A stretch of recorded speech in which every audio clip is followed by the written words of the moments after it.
Apologize to any public that might be out there that we're starting this meeting a little late. So we're at 1:23 and we're calling the Finance Committee meeting to order.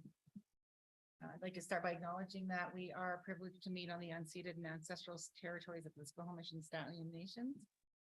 And with that, we have an agenda recommendation. That the agenda of this meeting be approved. Thank you, Rachel. Second for that. I can second. Thank you, Cynthia. Any objections? Seeing and hearing none, then that's carried. We've got a set of minutes there as well. Now the minutes of the Finance Committee meeting held on September the 13th, 2023 be adopted. Thank you, Cynthia. Second. Rachel, any objections? Seeing and hearing none, we can move on to trustee items. And I think Celeste, you wanted to bring something? Yeah, there forward? was just one thing that I wanted to ask about, which I think we may have talked about before, but just in the interest of, I think a few things, recruitment, retention, and also making sure that the people who are doing hard work at this table are looked after. So if it would be possible, I'm very curious about the possibility of trustees being included in district health and benefit plans in the future. And if it is possible, what the associated cost to the district would be. I understand that UBCM has a health insurance plan for elected officials. I think it has to do with our designation as employees versus elected officials. So if you join the UBCM plan, you have to have at least 3 people on a board, and it has to be done within a certain amount of, like, let's say 6 months from the start of your term. If we could gather information about what is possible, either with our existing health and benefits plan or looking into that, so that when the next set of people serving in this role come on board, we can have that conversation right at the beginning of the term, so that anybody who needs to capitalize on that has the opportunity to. Yeah, I can look into that. Yeah, and I would suggest, I know that later in the open meeting, I believe are questions about motions to BCSTA for AGM, and that would be something on behalf of all trustees. That might be the forum, because you'll have the whole of the BCSTA and the wealth of all that knowledge as well. Great idea. So we'll be talking about that in the committee of the whole, so that might be a good idea. So with Have- motion. There's a motion, yeah. Or for the AGM. Yeah, but you think you kind of want to do your homework first and So maybe then the bring AGM. it forward Yeah. to a motion if it's supported. Right. So I think To get the support of the whole BCSTA behind that. afterwards, yeah. Yeah, yeah. I just wanted to ask the question because We'll start looking into it. Thank you. Yeah. Okay, All right. Were there any other trustee items? Seeing anything, then we can move. We have no presentations. Now we're on to information items, executive compensation disclosure report. And yeah. yeah, so I'm actually I did a couple slides here, so I'm just gonna share my screen here. Let's see how this goes.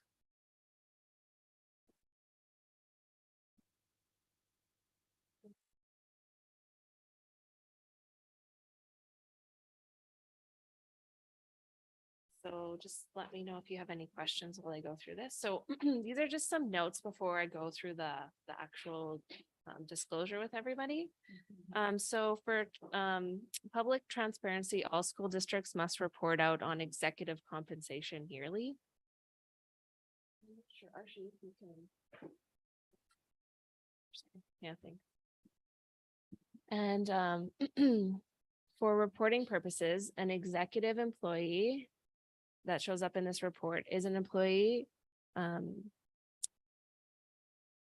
It's the superintendent and as well as the next 4 top senior employee decision makers with an annual base salary of 125,000. So in our case, this is the superintendent, the secretary treasurer, the assistant superintendent, as well as the 3 directors of instruction that's been included in this disclosure. Okay, so just so everybody's aware.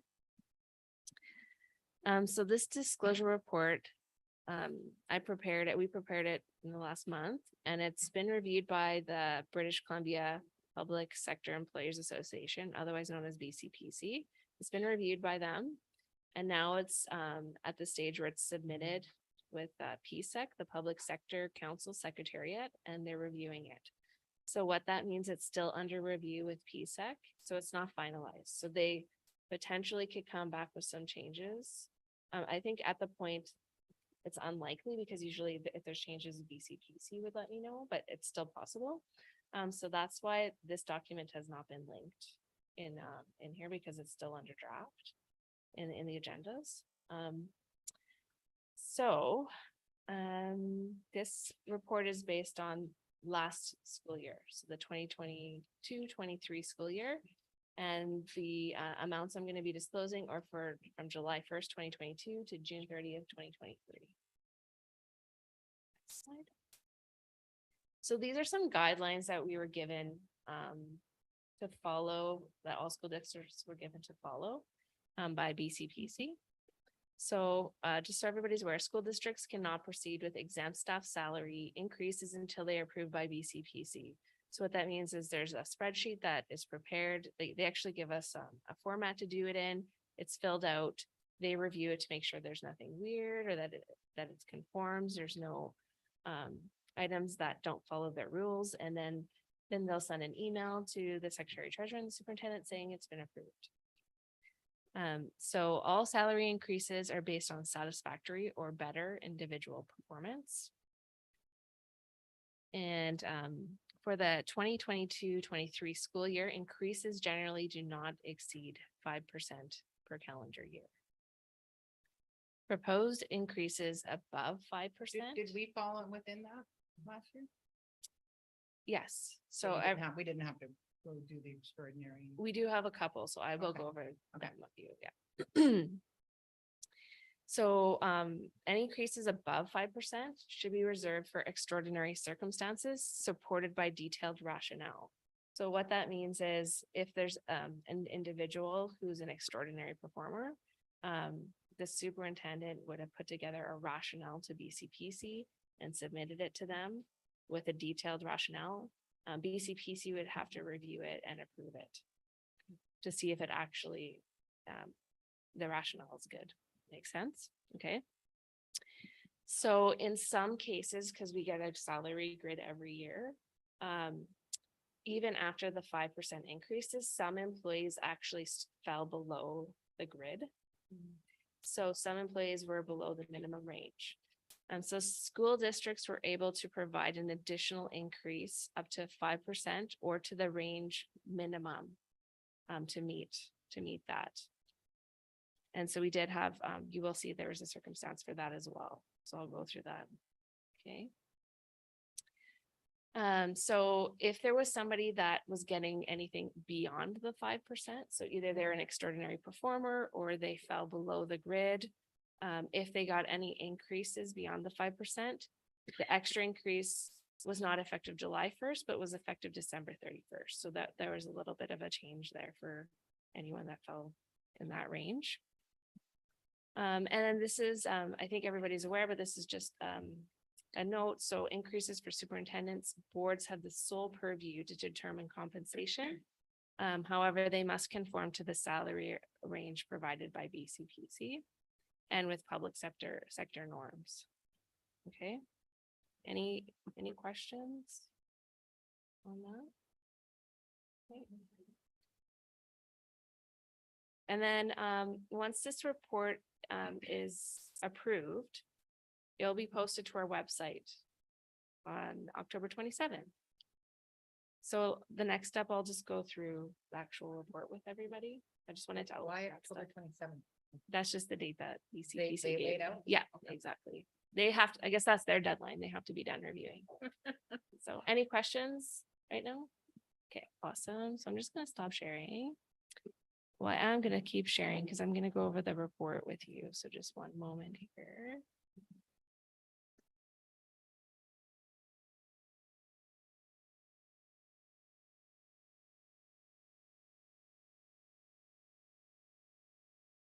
So while I go through this report, if anyone has any questions while I go through it, just please stop me. Okay, so this report is 3 pages long. The first page is a summary of the total compensation for all individuals. Let's see if I can make it, oh no, I can't make it any bigger, so that's, okay. So the second page that I will go over, it actually explains this column here, that's other compensation. And then the third page is actually some more detailed notes about each individual, so I'll go through all of those. And so this first column here is the salary, the base salary for everybody. The second column is not applicable for us. There's a whole back bonus incentive plan compensation. And the third column here is benefits. And so this may vary based on what people have chosen for like individual versus family plans. So they might not look the same for everybody. And then this is everybody's pension contributions. So for everybody except for the secretary treasurer, this is it under teachers pension plan. And for the secretary treasurer, we have, for myself, there's a municipal pension plan that I belong to. So that's the difference with the pensions. And that's the district contribution portion. That's correct. Yeah, that's right. And so I will go through this next column here on the next page. And So I then think this, further back, it had said the superintendent plus the next 4. So yes, we have 5. So is there a reason for that? yeah, so the Chris, myself and Paul, that's only 3 and it says 4, but I think Chris last year had decided to include all the directors of instruction just to make them equal. Okay. And so it's not like you have to have, that's the minimum amount that you have to have is the 4 plus 1. So we can have as many as we want. We just have to have like a minimum of. Okay. So the just in 5. the interest of transparency for the directors on up. I thought it'd be important to. include it. So next year you'll see like an additional, because we have a director of instruction for Indigenous education now. Right, so there'll be an extra person for next year. But that's a good question. Thank you. Yes, and so this column is just the addition of all of these added together. And then these 2 columns are just the previous years. So you may notice that like some of these directors of instruction were here before, but they were never included in the disclosure. So they actually didn't start being included in the disclosure until last year. So that's why there's nothing in these columns. So just wanted to check if there's any questions on this page. There, okay. Okay, so I'll go on to the second page. Sorry, that's the third one. Okay. Okay, there we go. So this is the other column that we had there that said other compensation. So this is, how do I move this out of the way? There we go. So on here, there's really only Chris Nicholson and myself on here. So other compensation, this is the total and it's just adding up like what's in the columns here. So Chris had a vacation payout last year and also his vehicle allowance from last year. And then for myself, I just had a small vacation payout. I really, oh, sorry, thank you. I hope you guys are taking your vacation. I'm assuming that you had a payout because you didn't take the vacation. And I think that historically that may have been done. But there's 2 reasons that it's important. We really need you all to be very well rested. And I think that there are significant opportunities for other people to act in positions when you're away. And that is so important for succession planning and everyone's growth and learning. So please take your vacations when possible. I know it's not always. I really appreciate that and I'm very hopeful that we are done with pandemic. Just to remind folks, this was the year when I did become superintendent, we were still very much in the midst and the numbers of summer meetings with ministry, with folks and all that work. Thank you. And I just so transparent with my team and I know Sister Janet Lorette will concur. I also share that with my staff, with all staff as well, the importance of that wellness piece and ensuring we're taking our time. So I can guarantee you that this will not be the case. There might be some, but it will be far less, and I'm very much looking forward to that. So thank you. Appreciate the words. Yes, appreciate that. And I'm personally gonna try to have this less than this year. So hopefully it goes away. It's not a huge portion. It's 5 days, so I had 5 days paid out. So, okay. Okay, and then I just have, so any questions on this page? We're going to the last page here. Were you gonna talk about all other compensation? This is these two added together. So like, Thank you. yeah. Never mind. does that help? Yeah. And it's, Sorry, if I go back to the first page, it's this column here too. So that just breaks down what it is there. Yeah. Good. Any other questions? Great. Okay, so the next page just goes over what everybody received for increases. So this is one of the things that I'm required to disclose. So Chris Nicholson received a 7% performance-based increase effective July 1st. So that was decided by the board. So for myself, just so everyone is aware, I received a 5% performance increase. This is for last year, and also 2.9%. And the reason for that, just so everyone's aware, is that my position actually did fall off the grid. And so that was just for me to meet the bottom of the grid to have the of the scale, sorry, of the salary range. They had to give me that extra amount just to bump me up to the bottom of the salary range there, just so everyone's aware for that one. And then Assistant Superintendent Paul Lorette received a 5% salary increase, and he also received an extra 1% salary increase. So he was an individual that received a bit extra because of his extraordinary performance. Okay. And then the rest of the directors of instruction all received 5% increases. So any questions on that? No? How long has Kim been here? Doesn't seem like she's been here that long. Yeah, she's almost at 2 years. 2 years April. Time flies. Definitely, Sorry? definitely. This coming April. Yeah. This coming April, so I Right. should say, yes. Daniel, can you remind me, if I may, for this same time period, what the teachers and our QP staff received? I think they received 4%. Both. Both. Is it usually tied? I think they're pretty close usually, not always. Yeah, it has to do with the grids as well. For the teachers as So well? their grids, our grids in order to, Okay. Yeah. yes. So the For- 5% was the amount that BCPC determined. Was eligible, and then everyone else was settled at 4%. Sorry, I didn't quite catch. Sorry, so these basically, I should have mentioned that before. These increases came about after the QP and teacher settlements happened. So BCPC determines how much is allowed after that happens. Mhm. So, And it's based on the previous years of compression to ensure that there's those grid, those, not the grid steps because they're different for us, but that there's the differentials between the various levels, from teachers to administrators to district staff, et cetera. And just for the benefit of the public to expand on that, it's because we want to ensure that there's not something called compression where we have people within the organization who are in positions that are paid more but have less responsibility. That's right. And that's happened in the past for a number of years. Yeah, and it's an important thing to pay attention to for For recruitment, retention, and ensuring equity in terms of what people are paid for their service.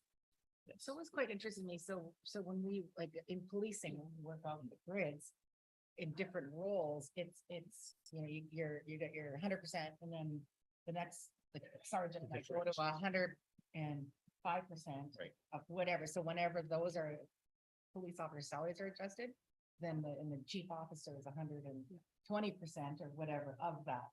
So That's then there always keeps that. The difference Separate. is, well, that's best practices that BCPC actually has as well. They have those percentages in between, depending on when you enter the system as well. So you could have a director that's been a director for 5 years and an assistant soup who's in their first year.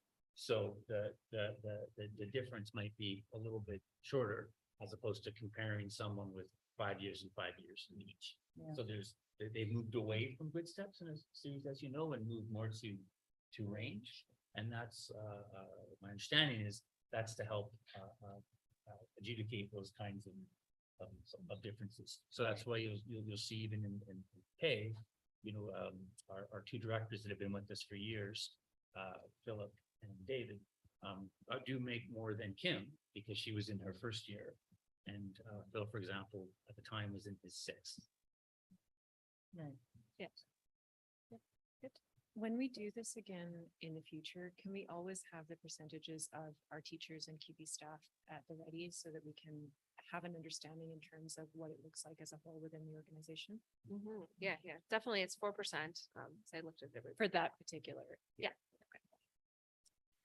Okay. So thank you for that. I'm gonna stop sharing them. Can I make one comment? Just for the public to know that this, all this information is also shared. It's called the Sophie report. The Ministry of Education, or sorry, Government of BC puts that out for all public sector employees, and you can go to schools and each district is listed. You simply click on the district name and you can see all the pay for exempt staff for the top 4 or more of each district. Great. Are you okay if I move to the next item? Yes, please. Okay. So I probably should have shared this with everybody before, but there is basically there's a public sector executive compensation philosophy. And so actually BCPC provides it to all school districts and we just use it because they come up with like how all the wages are set and all of that stuff. And so I've put a link to in there to it, and I'm just gonna go over it with you. So I'm just gonna share my screen again here. So just give me 1 second.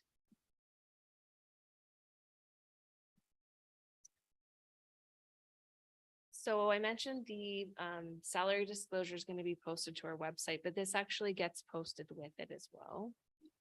And this is the philosophy, and it's basically in here, it just says that we're making sure we're aligning with public sector.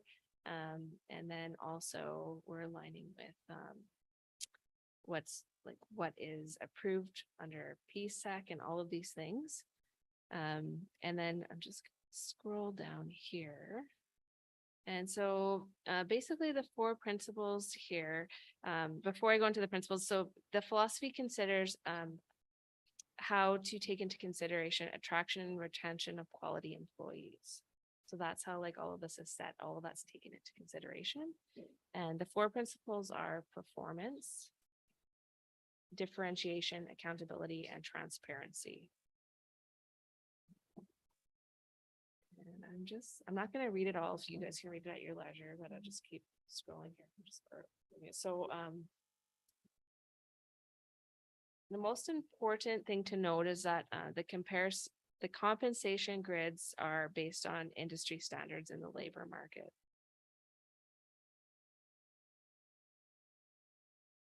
So, right here kind of just explains like how, so basically what happened is when they set our salary grids, they took into consideration all of these things here.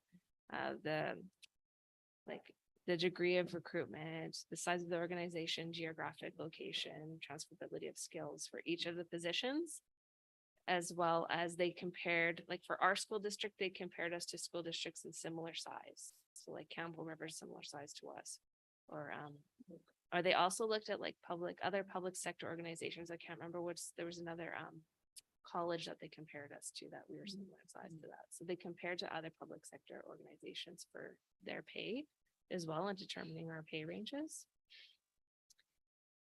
So BCPC has done a very comprehensive market review for each school district.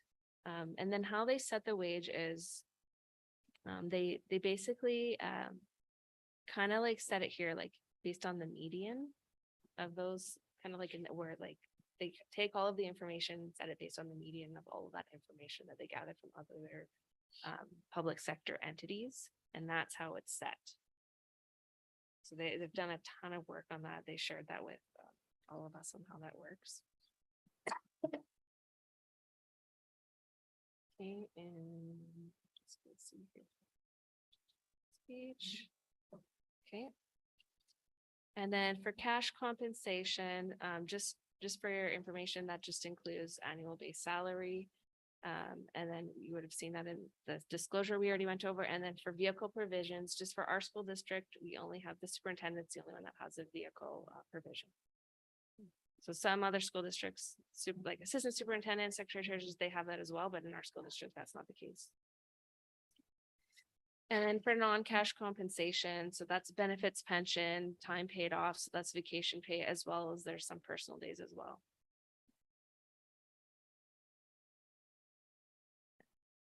Okay, let's just see if I have any other notes here. Okay, so basically the board just has to ensure that the school district is aligning with this philosophy. So we are like, we're following, like everything is set by them and we're following it. So. And let's go to the next page here. I'm just trying to see. What I'm looking for. Okay. So the superintendent salary increases are, as you're aware, is like a full purview of just discretion of the board. The philosophy and approach are based on the framework set out by PSEC. Right here, that's this, right? And the BCPC exam staff compensation management plan, which actually ends up becoming the grids that we have to follow.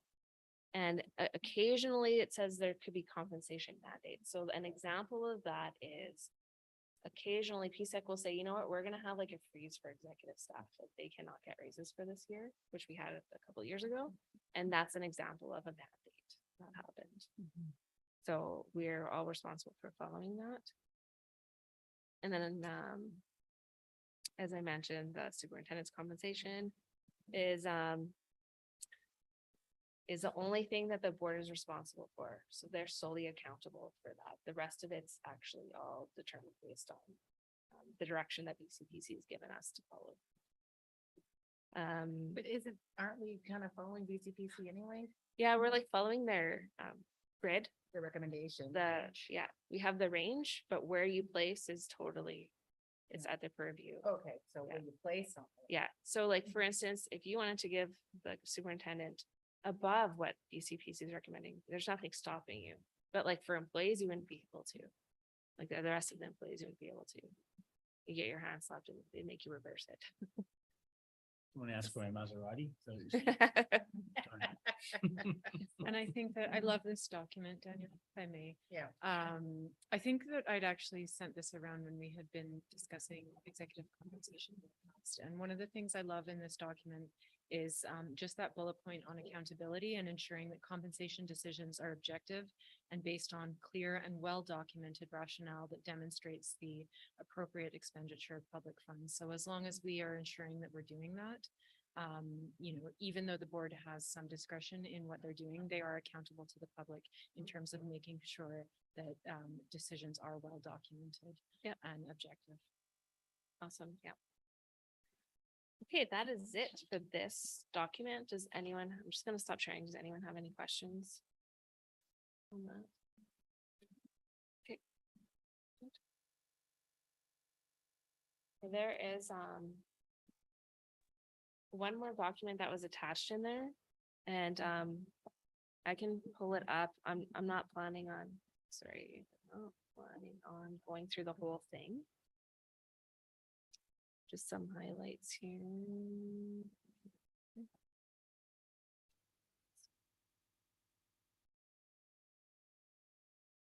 This BSCSTA document. I'm just gonna pull it up here. So the BCSTA document here. So this is a guide that was put out by BCSTA for trustees. I think it's a really great document. And so basically in here, the first 2 pages just goes over the roles and responsibilities of vice principals, principals, and directors of instruction. So I can just leave that to you to read at your own leisure.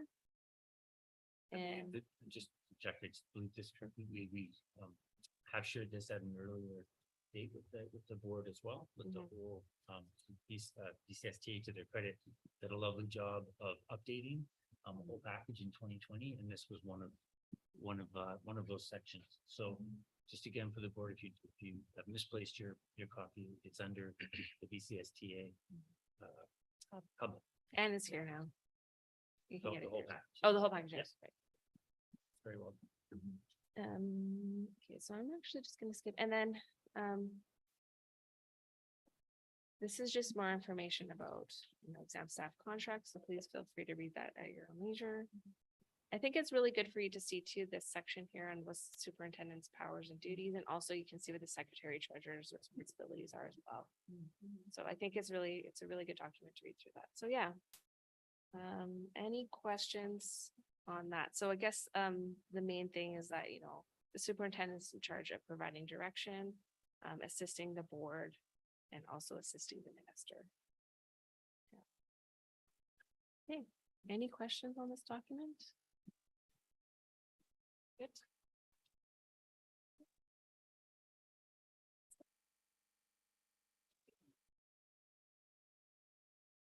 So with that, you don't need anything from us. I'll just a report. Yeah, just information. I don't see that we have any discussion items. So that brings us to action items, district budget overview, and that's Danielle and Helena. Yeah, so just so everybody's aware, Lena Madden, our director of finance, she's joined us online. And so she's gonna speak to the next two items. So I will go ahead and turn it over to you, Elena. Thank you, Danielle. I will try to be short so that we catch up and get back on track with our schedule. I will share the screen for the first item.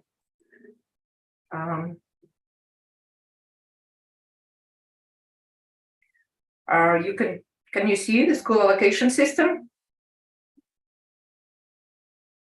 You can Yes. see it. Yeah. So this table we update every year, and it's allocation to schools. And this table was updated on 23-24 school year based on the ministry. This is the last line, like the very top one. This is the update. So new funding from the ministry per student is $8,625, which is 9.4% increase from 21-22 school year, because 22-23 didn't have any increases.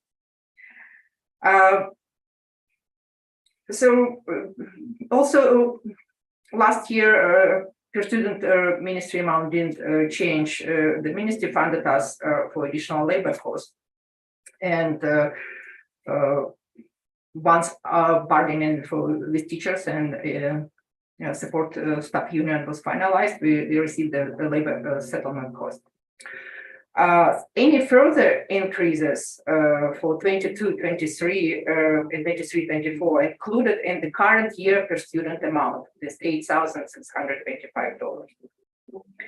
So out of this $8,625, the district allocates to schools $5,820, or 67.5% of the ministry per student amount. This is 10.9% from previous change, and this is because 22-23 didn't have any changes, the same as the ministry one. School budgets per student funding allocation will be offset by $119,453 of teacher cost, 1.0 FTE teacher cost, which is 12% increase from the last year. 23-24 teacher standard cost reflects actual teacher cost for prior year and all negotiated pay raises for 23-24. So this is what district proposes to be part of the school budget for 23-24 school year. The spring budget was based on student projections. And it was adopted in June 2023. And now, once actual student count is known, so per student amount is also known, the 23-24 budget will be amended and prepared for the first reading later this year. So again, these amounts are 8,625 is the ministry per student amount, 5,820 is per student allocation to schools, and 119,453 is 1.0 FTE of a teacher, which is based on actual cost. This is a 22-23 actual cost of a teacher, and negotiated increases 6.75%. Give us this $119,453 teacher cost. You can see on this table the amount of differential of the ministry funding comparing to prior year amount, but this amount has already been incorporated in the spring budget, so we already have it allocated. The only allocation will be the difference in student enrollment. Is there any question about this? Not seeing any.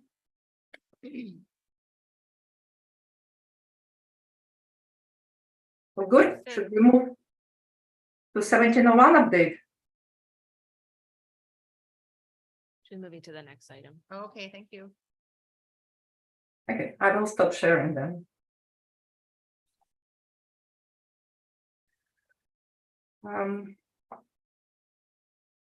October 6th was our data release to the ministry. 1701 process is still in progress. It's not finalized. October 20th will be duplicate resolution, but the district has already released data, and the information that I will be providing right now is based on this data release. There will be minor changes as usual when duplication is resolved. There are usually a little bit up and down, most likely down in FTE, few FTEs in high school. As of September 29, 2023, the district have 5,200. Can you share your screen for the public? You've got the summary sheet. It'd be helpful as you're speaking for the public to see the lovely summary that you created. Okay, I will share.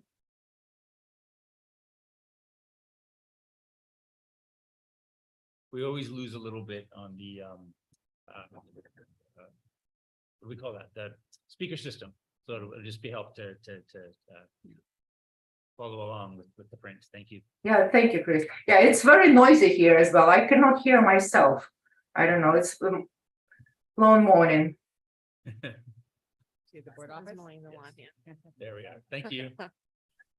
So this is what I'm talking about. This little table is a comparison for 2 prior years.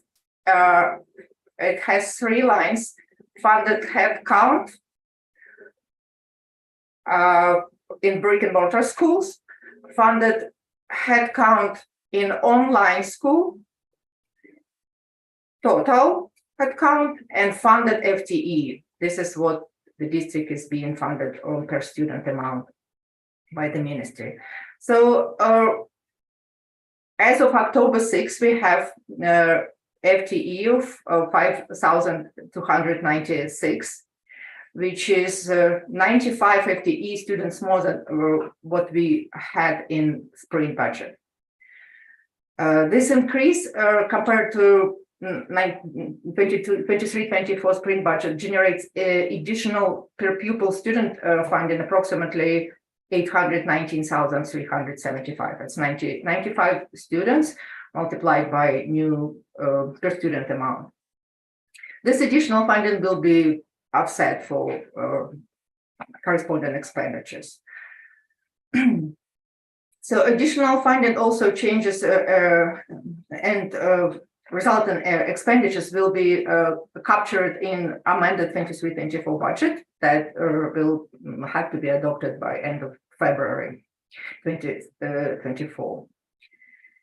And compared to prior year 1701, we have 26 FTE students more. So the prior year FTE was 5,270 students, and as of October 6, 2023, we have 5,296. Again, the process is not over yet, but we do not expect major changes. It will be very close to what we will be funded for and what amended budget will look like. Any questions?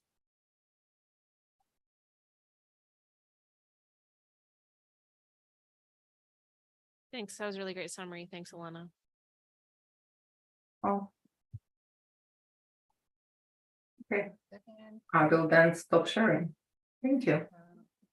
So there is a recommendation there. So I'm not seeing any questions. I think Lisa's off the call now. That the Finance Committee recommend the Board of Education approve the amended school. I'm sorry. It's okay. We Sure. can do it in the discussion. part. Okay. Okay. Should I start again? Sure. That the Finance Committee recommend the Board of Education approve the amended school allocation system as presented. April, second for that? Rachel, any discussion? I have a question. Yeah. And I just want to understand, so when we're looking at the first, the SFAS per pupil amounts, what I'm seeing under the standard cost of a teacher is a 12% increase, and what I'm seeing under the per pupil allocation to schools is a 10.9% increase, and the teachers are paid out of the money that is allocated to the schools, so the schools are essentially going to have less to work with because, is that? No, that's an excellent question. That's exactly what it is. Sorry, oops, because there's other funding, so we have our Article 75 provision where schools do a classroom mapping process where they look at the needs of schools. And if there's a request for additional funds, we gather that together and put that forward to the ministry so they can provide additional FTE. Also coming out of the 2016 court case around the collective agreement and ratios for non-enrolling teachers, class size, etc. We also have what's called Bill 28. So we also do a comparison. For example, one example would be secondary school courses used to be 30 across the board. Now, depending on the course, for English it's 26, for a lab it's 24. So we do a comparison of if we were able to organize with 30 kids per class compared to now 24 per class, the ministry provides us funding to offset those changes. So those additional funds get distributed from the district level to the schools that need it most. So we ensure that we're providing the funding for our schools. So there are other funds that go into it. And if you look at the chart, you'll see there's a historical sort of blend of sometimes it's a little bit higher than the amount, sometimes it's lower, and that variability, there's lots of factors that go into that. But as a district, this is the level we've set for this year, knowing that there's those other funding sources. And if necessary throughout the year, we do out of operating provide additional supports to ensure that our schools are staffed accordingly. So in summary, schools shouldn't necessarily be feeling a difference in what they're able to do because there are provisions to provide where necessary, just because the percentages are, I mean, it's a small percentage difference. Yeah, it's not always a one-to-one correspondence. That said, I think we can all recognize with the increased costs for things like heating and electricity and construction, all those pieces. Yeah, we're like all industries and nonprofits feeling a pinch. So there will be pinch points at certain times where we'll have to make right, decisions about where we want to spend the resources that we have. But I wouldn't say it's a direct correlation to our funding formula. It's because of all those other factors. But we are cognizant because we did dip into our contingency last year, right? To offset some of the costs that things are getting more expensive. And that's been communicated to staff so they'll understand if they're feeling the pinch, the upstream reasons why Yes, they're having to, may have to perhaps bear the burden as well. that's right. Yeah, that's a good question. Okay, any other discussion? All those in favor? Carried. Do we have any questions of clarification from the public? Let's check.